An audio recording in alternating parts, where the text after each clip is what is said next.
V2 news కి స్వాగతం. ముందుగా ముఖ్యాంశాలు. నేటి నుంచి ధనుర్మాసం ప్రారంభం. శ్రీకాళహస్తి ఆలయంలో గౌరీదేవి అలంకరణలు దర్శనమిచ్చిన జ్ఞాన ప్రసన్నాంబిక అమ్మవారు. అరుద్ర సోమవారం సందర్భంగా శ్రీకాళహస్తి ఆలయంలో మృత్యుంజయ స్వామి వారికి అభిషేక సేవలు. పెద్ద సంఖ్యలో పాల్గొన్న భక్తులు. అధికారులపై దుర్భాషలాడినందుకు శ్రీకాళహస్తి మాజీ ఎమ్మెల్యే బియ్యపు మధుసూదన్ రెడ్డిపై చర్యలు. కేసు నమోదు చేసిన పోలీసులు. తిరుపతి కలెక్టరేట్ లో ప్రజా సమస్యల పరిష్కార వేదిక. ప్రజల నుంచి 150 అర్జీలు వచ్చినట్లుగా కలెక్టర్ వెంకటేశ్వర వెల్లడి.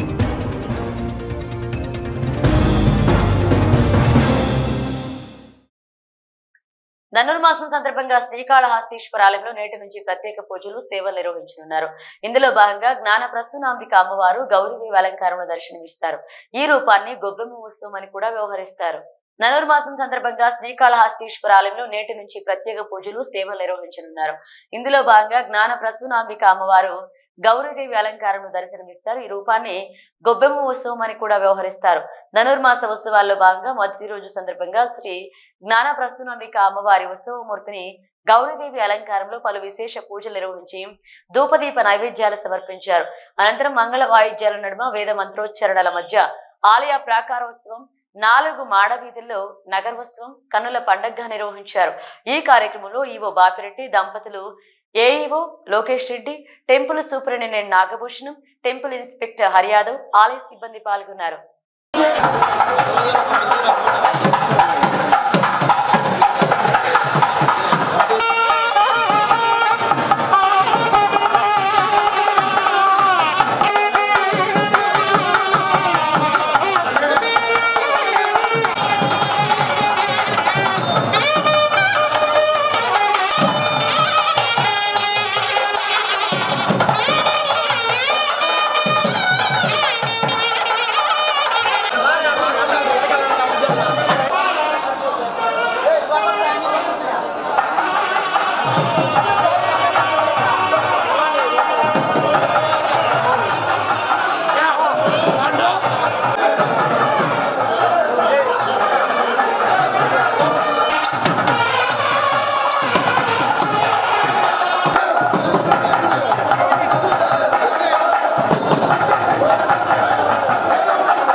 రండి అందరు రండి స్వామి.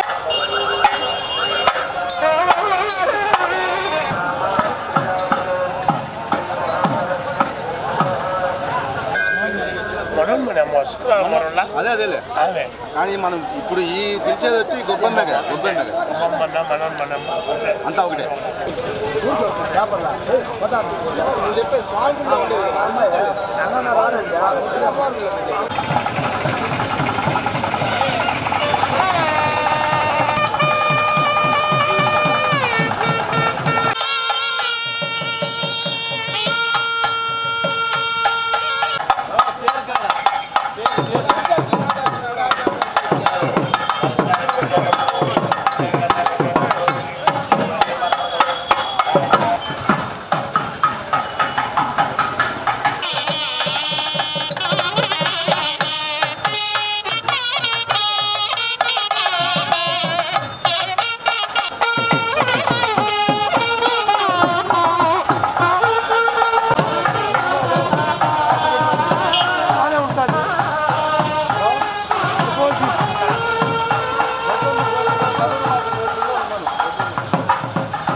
శ్రీకాళహస్తీశ్వర ఆలయంలో సోమవారం ఆరుద్ర నక్షత్రం రోజున శ్రీ మృత్యుంజయ స్వామి విశేష అభిషేక పూజలు శాస్త్రయుక్తంగా నిర్వహించారు. పెద్ద సంఖ్యలో భక్తులు ఈ పూజా కార్యక్రమాలలో పాల్గొన్నారు. వాయులింగేశ్వరుని సన్నిధిలో ఆరుద్ర నక్షత్రం సోమవారం కావడంతో శివనామస్మరణలతో హోరెత్తింది. ఆలయంలో రాహుకేతు సర్పదోష నివారణ పూజలు, శనేశ్వర అభిషేకాలు, స్వామివారికి రుద్రాభిషేకాలు, వివిధ రకాల అర్జిత సేవలో భక్తులు అధిక సంఖ్యలో పాల్గొన్నారు. దీంతో భక్తులతో ఆలయ పరిసరాలు కిటకిటలాడుతున్నాయి. పురస్కరించుకుని మృత్యుంజయ స్వామి అభిషేక సేవను చేపట్టారు. ఆలయ అర్చకులు, వేద పండితులాదులు కలశ స్థాపన పూజలు నిర్వహించి మృత్యుంజయ స్వామి మూల విరాట్ కు వివిధ రకాల సుగంధ ద్రవ్యాలతో వేదోక్తంగా అభిషేకాన్ని చేశారు. అనంతరం దివ్య అలంకారాలు చేసి ధూపదీప నైవేద్యాలు నివేదించి పూర్ణ హారతులు సమర్పించారు. సంపూర్ణ ఆయుర ఆరోగ్యాలతో ఉండాలని మృత్యుంజయ స్వామికి అభిషేక సేవను భక్తులు నిర్వహించుకున్నారు. ఈ కార్యక్రమంలో ఆలయ అధికారులు పాల్గొన్నారు.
శ్రీకాళహస్తీశ్వర స్వామివారి దేవస్థానంలో ఈ రోజు నుంచి ధనుర్మాసం ప్రారంభమైంది. ఈ సందర్భంగా భక్తుల రద్దీ పెరిగింది. ఆలయ సేవకులకు సంబంధించి అధికారులు పలు మార్పులు చేశారు. దక్షిణ కాశీగా పేరుగాంచిన శ్రీకాళహస్తీశ్వర స్వామివారి దేవస్థానంలో ఈ రోజు నుంచి మొదలైన ధనుర్మాస సందర్భంగా ప్రత్యేక ఏర్పాట్లు చేశారు. ఈ సందర్భంగా భక్తులు రద్దీ, అభిషేకాలు నిర్వహించటకు పూజలు సమయాలు మార్పు చేయడంలో అభిషేకానికి భక్తులు పోటీ పడ్డారు. మహాన్యాస రుద్రాభిషేకం 201 టికెట్లు రావడంతో మహాన్యాస రుద్రాభిషేకాన్ని నిర్వహించుకున్నారు. మొదటి, రెండవ కాలాభిషేకాలు దేవస్థానం తరపు నిర్వహిస్తారు. మూడవ కలశాభిషేకం ఉదయం 10 గంటలకు 200 పూజలు జరిగాయి. సాయంత్రం 4 గంటలకు మహాన్యాసపూర్వక రుద్రాభిషేకం మాత్రం భక్తులకు అనుమతించారు.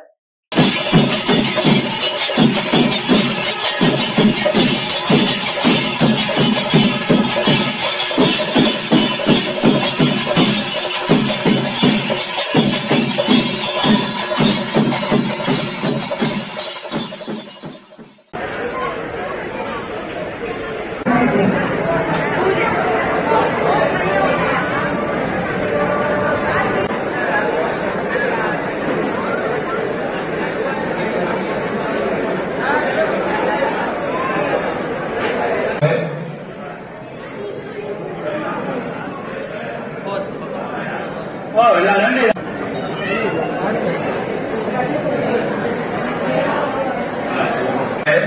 అక్కడ కూర్చోబాగండి. మొదట ఒక మడత మడవాలి, రెండవది ఒక మడత మడవాలి. ఫస్ట్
ప్రముఖ పుణ్యక్షేత్రమైన శ్రీకాళహస్తీశ్వర స్వామివారి దేవస్థానంలో ధనుర్మాసం సందర్భంగా శ్రీ అయ్యప్ప స్వామివారి ఉత్సవ విగ్రహానికి పలు రకాల విశేష పూజలు నిర్వహించి ధూపదీప నైవేద్యాలు సమర్పించారు. అనంతరం మంగళ వాయిద్యాల నడుమ ఆలయ ప్రాకారోత్సవాన్ని నిర్వహించి దేవస్థాన ప్రాంగణంలో ఉన్న 16 కాల మండపంలో శ్రీ అయ్యప్ప స్వామిని కొలువు తీర్చారు. ఈ కార్యక్రమంలో దేవస్థాన AEO Lokesh Reddy, temple inspector Haribabu Yadav, ఆలయ అధికారులు పాల్గొన్నారు.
శ్రీకాళహస్తి 1 టౌన్ పోలీస్ స్టేషన్ లో మాజీ ఎమ్మెల్యే వైసీపీ నేత బిఎఫ్ మధుసూదన్ రెడ్డిపై కేసు నమోదైంది.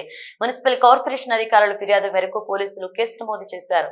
శ్రీకాళహస్తి 1 టౌన్ పోలీస్ స్టేషన్ లో మాజీ ఎమ్మెల్యే వైసీపీ నేత బిఎఫ్ మధుసూదన్ రెడ్డిపై కేసు నమోదైంది. స్వర్ణముఖి నది ఒడ్డున అక్రమ నిర్మాణాన్ని తొలగిస్తుండగా అడ్డుకున్నందుకు దూషించినందుకు గాను మున్సిపల్ కార్పొరేషన్ అధికారులు ఫిర్యాదు మేరకు పోలీసులు కేసు నమోదు చేశారు.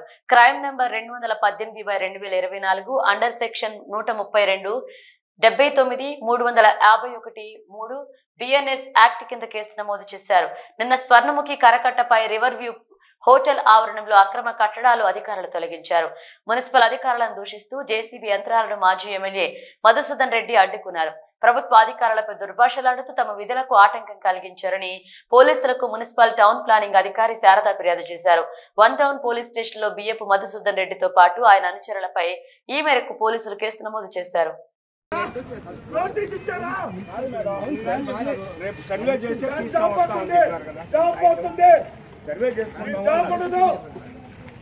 సర్వే చేసి వస్తాం మీరు ఆఫీసర్స్ ఈ రాజకీయ నాయకులు ఏదో చెప్తారు.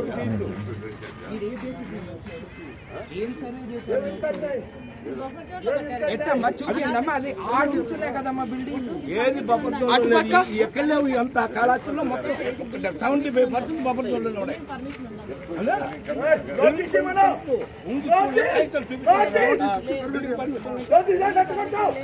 కమర్షియల్ ఇచ్చింది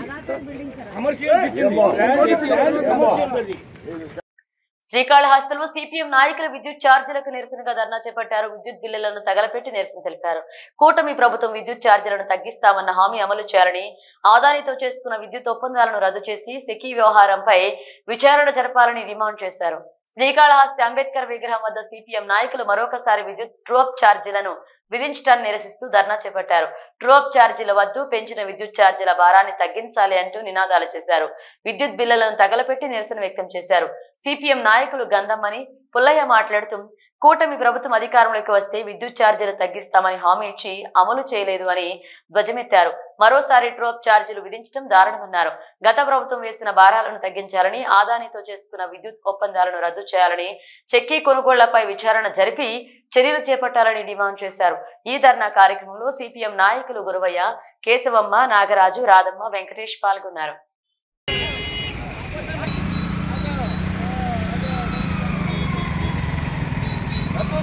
కరెంట్ ఛార్జీలు వెంటనే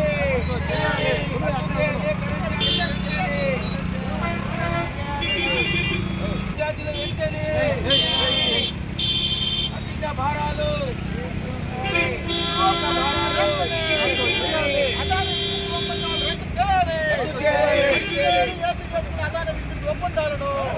వైసీపీ ప్రభుత్వము 5 సంవత్సరాలలో దాదాపు 37,000 కోట్ల రూపాయలు కరెంట్ ఛార్జీల పేరుతో ప్రజలపైన భారాలు వేయడం జరిగింది. అయితే ఈరోజు కూటమి ప్రభుత్వము 8 నెలలకే 17,000 కోట్ల రూపాయలు బస్ ఛార్జీల పేరుతో ప్రజలపైన భారాలు వేస్తూ ఉన్నారు. అదేవిధంగా ఈరోజు నిత్యావసర వస్తువులన్నీ కూడా 30-40% పెరుగుతూ ఉన్నాయి. అంటే ఈరోజు కూటమి ప్రభుత్వము గత ఎన్నికల్లో ఇచ్చినటువంటి వాగ్దానాన్ని పూర్తిగా కన్నులు పెడుతూ ఉంది. ధరలు అదుపు చేస్తాము. అప్పుడు వైసీపీ ప్రభుత్వం ధరలు పెంచినప్పుడు బాధులని రాష్ట్ర వ్యాప్తంగా పెద్ద ఎత్తున ఉద్యమాలు చేశారు. మరి ఇప్పుడు 8 నెలలకే దాదాపు 17,000 కోట్ల రూపాయలు ఈరోజు విద్యుత్ భారాలు పెంచారు. అదేమంటే గత జగన్ ప్రభుత్వము ఈ శక్తి ఒప్పందం చేసుకునింది ఆదానితో అని అంటున్నారు. దాన్ని రద్దు చేయాలని చెప్పి మేము సిపిఎం పార్టీగా డిమాండ్ చేస్తున్నాము. ఈరోజు ప్రజలపైన భారాలు తగ్గించాలని సిపిఎం పార్టీ రాష్ట్ర వ్యాప్తంగా పిలుపులో భాగంగా శ్రీకాళహస్తిలో విద్యుత్ బిల్లులన్నీ కూడా తగలబెట్టే కార్యక్రమం చేయడం జరుగుతుంది. ముఖ్యంగా ఒక విషయం ఏంటంటే ఈ యొక్క రాష్ట్ర ప్రభుత్వం ప్రజలకి అనేక రకాలుగా వాగ్దానాలు చేసింది. ముఖ్యంగా ధరలు అదుపు చేస్తామని చెప్పింది. ఈరోజు గత ప్రభుత్వం హయాంలో 2,000 రూపాయలకు వచ్చే నిత్యావసర వస్తువు సరుకులు ఈరోజు 3,500, 4,000 రూపాయలు వస్తూ ఉంది. కరెంట్ ఛార్జీలు ఒక నెలలో 500 రూపాయలు వస్తూ ఉంటే ఇంతకుముందు 1,000 రూపాయలు 1,200 వస్తూ ఉంది. కాబట్టి ధరలు అదుపు చేయకుండా, దళారీల వ్యవస్థలు అదుపు చేయకుండా ఈ కూటమి ప్రభుత్వము పేదలకు ఏ విధంగా మేలు చేసినట్టు కాదని సిపిఎం పార్టీ తరఫున మేము విజ్ఞప్తి చేస్తున్నాం. ఖచ్చితంగా ఈ యొక్క ఆదాని ఒప్పందాన్ని వెంటనే రద్దు చేసి ఈ యొక్క అక్రమదారులపైన కఠిన చర్యలు తీసుకోవాలని సిపిఎం పార్టీ తరఫున డిమాండ్ చేస్తా ఉన్నాం. ప్రజలపైన ట్రూఅప్ ఛార్జీల పేరుతో సెస్ పేరుతో ఇంధన సర్దుబాటు ఛార్జీల పేరుతో సుమారుగా 20,000 కోట్ల రూపాయల భారాన్ని మోపుతా ఉంది. ఈ డిసెంబర్ నెల నుంచే ఆ బిల్లులు యూనిట్కి 35 పైసల నుంచి 45 పైసలు చొప్పున ప్రజలపైన భారం పడతా ఉంది. ఒక్కో బిల్లు పైన సుమారుగా వచ్చే కరెంటు బిల్లు కాకుండా 300 నుంచి 400 నుంచి అదనపు భారాలు ప్రజలు చెల్లించాల్సి వస్తుంది. ఈ యొక్క అదనపు భారాలన్నీ ప్రజల నుంచి వసూలు చేసి అదానీకి అదేవిధంగా అంబానీకి కట్టుబెట్టే ప్రయత్నం కూటమి ప్రభుత్వం చేస్తూ ఉంది. వెంటనే అదానీతో ఒప్పందం చేసుకున్న విద్యుత్ ఒప్పందాలన్నీ ఏపీ ప్రభుత్వం రద్దు చేయాలా. ఈ గ్రూప్ ఛార్జీలు, సెస్ ఛార్జీలు, ఇంధన సర్దుబాటు ఛార్జీల పేరుతో ప్రజల నుంచి భారాలు చేసే విధానాన్ని వెంటనే వెనక్కి తీసుకోవాలని చెప్పేసి సిపిఎం పార్టీగా డిమాండ్ చేస్తూ ఉన్నాము. అదేవిధంగా సెకీ ఒప్పందాన్ని వెంటనే రద్దు చేయాలా. ముడుపులు ఈ యొక్క ఒప్పందంలో ముడుపులు తీసుకున్న వాళ్ళు వెంటనే విచారణ చేసి చర్యలు తీసుకోవాలి. అదేవిధంగా ప్రజలు ఇంటికి కరెంటు స్మార్ట్ మీటర్లు పెట్టే విధానాన్ని, వ్యవసాయానికి స్మార్ట్ మీటర్లు పెట్టే విధానాన్ని రద్దు చేయకపోతే రాష్ట్ర ప్రజల ఆగ్రహానికి తప్పదని చెప్పేసి తెలియజేస్తా ఉన్నాము. ఈ యొక్క విషయాలపైన సిపిఎం పార్టీ ప్రజలను కూడగట్టి పెద్ద ఎత్తున ప్రభుత్వానికి వ్యతిరేకంగా పోరాటం చేస్తా ఉన్నామని చెప్పి హెచ్చరిస్తా ఉన్నాం. ధనుర్మాస సందర్భంగా శ్రీ శ్రీ శ్రీ పొన్నాలమ్మ తల్ల దేవస్థానంలో అమ్మవారికి ప్రత్యేక అలంకరణ అభిషేకాలు నిర్వహించారు. అమ్మవారికి భక్తులు అధిక సంఖ్యలో దర్శించుకుని మొక్కులు చెల్లించుకున్నారు. ఆలయ కమిటీ చైర్మన్ పుదురు లక్ష్మణ్ రెడ్డి భక్తులకు పెద్ద ఎత్తున ప్రసాదాలు అందించారు.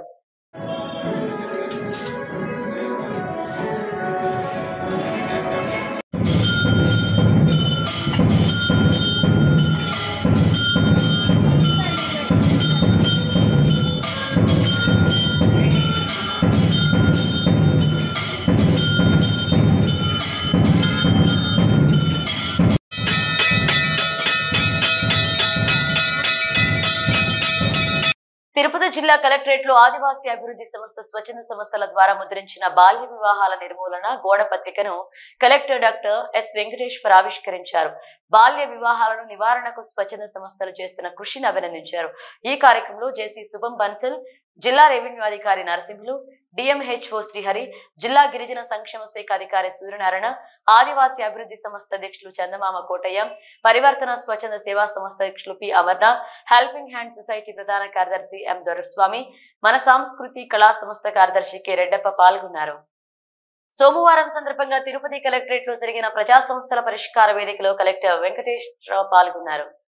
ప్రజల నుంచి 150 అర్జీలు వచ్చినట్లుగా వెల్లడించారు. ఆయన అర్జీదారుల సమస్యలను సాధారణంగా వింటూ సంతృప్తి స్థాయిలో పరిష్కారం చూపాలని అధికారులకు ఆదేశాలు జారీ చేశారు.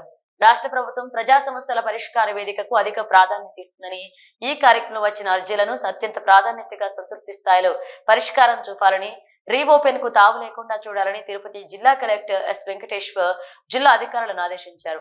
ఈ మేరకు ప్రజల నుండి హద్దులను స్వయంగా కలెక్టర్ తీసుకున్నారు. తిరుపతి జిల్లా కలెక్టర్ నందు ఏర్పాటు చేసిన ప్రజా సమస్యల పరిష్కార వేదికలో జిల్లా కలెక్టర్ అర్జీదారులకు గౌరవప్రదంగా కుర్చీ ఏర్పాటుతో వచ్చిన అర్జీదారులకు త్రాగునీటి సౌకర్యం కల్పించి వారి సమస్యలను సాధారణంగా వింటూ అర్జీలు స్వీకరించారు. జిల్లాలోని డివిజన్, మండల స్థాయి వరకు ఆర్జీఓలు, తహసీల్దార్లు, ఎంపీడీఓలు తదితర అధికారుల వీడియో కాన్ఫరెన్స్ అనుసంధానంతో అర్జీదారుల సమస్యలపై అధికారులతో అక్కడికక్కడి వర్చువల్ విధానంతో మాట్లాడి పరిష్కారం చూపుతున్నారు. జిల్లా కలెక్టర్ తో పాటు జాయింట్ కలెక్టర్ శుభం బన్సల్, డిఆర్ఓ నర్సింహులు తదితర అధికారులు ప్రజల నుండి అర్జీలు స్వీకరించారు. వివిధ ప్రాంతాల నుండి వచ్చిన అర్జీదారుల నుండి వినతులను స్వీకరించి ఆన్లైన్ నమోదుతో అర్జీదారులకు రసీదులు అందించారు. మొత్తం 150 వినతులు రావడం జరిగిందని, సంబంధిత అధికారులు అందరూ వచ్చిన అర్జీలపై ప్రత్యేక దృష్టి పెట్టి వేగవంతంగా పరిష్కరించాలని స్పందనకు హాజరైన వివిధ శాఖలకు సంబంధించిన జిల్లా అధికారులకు జిల్లా కలెక్టర్ ఆదేశించారు. రేణిగుంట ఎయిర్పోర్ట్ లో ఏర్పాటు చేసిన శ్రీవారి ట్రస్ట్ టికెట్ల కౌంటర్ ను టీటీడీ చైర్మన్ బిఆర్ నాయుడు పరిశీలించారు. హైదరాబాద్ నుంచి తిరుపతికి చేరుకున్న ఆయన అనంతరం నేరుగా కౌంటర్ దగ్గరికి వెళ్లారు. దీనిపై అక్కడి టికెట్లు తీసుకుంటున్న భక్తులను అడిగి సౌకర్యాలు ఎలా ఉన్నాయో తెలుసుకున్నారు. ఈ సందర్భంగా భక్తులు సంతృప్తి వ్యక్తం చేశారు. భక్తులకు మెరుగైన సౌకర్యం కల్పించే దిశగా చర్యలు చేపడుతున్నామని టీటీడీ చైర్మన్ వెల్లడించారు.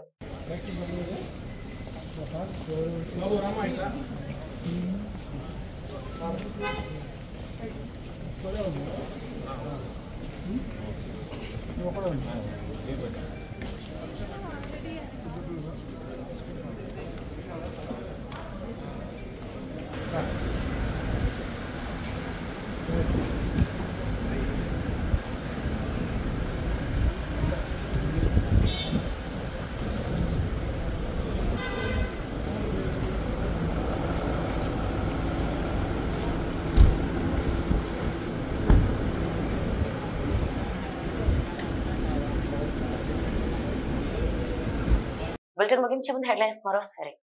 నేటి నుంచి ధనుర్మాసం ప్రారంభం. శ్రీకాళహస్తి ఆలయంలో గౌరీదేవి అలంకరణలు దర్శనమిచ్చిన జ్ఞాన ప్రసూనాంబిక అమ్మవారు. అరుద్ర సోమవారం సందర్భంగా శ్రీకాళహస్తి ఆలయంలో మృత్యుంజయ స్వామి వారికి అభిషేక సేవలు. పెద్ద సంఖ్యలో పాల్గొన్న భక్తులు. అధికారులపై దుర్భాషలాడినందుకు శ్రీకాళహస్తి మాజీ ఎమ్మెల్యే బియ్యపు మధుసూదన్ రెడ్డిపై చర్యలు. కేసు నమోదు చేసిన పోలీసులు. తిరుపతి కలెక్టరేట్ లో ప్రజా సమస్యల పరిష్కార వేదిక. ప్రజల నుంచి 150 అర్జీలు వచ్చినట్లుగా కలెక్టర్ వెంకటేశ్వర వెల్లడి.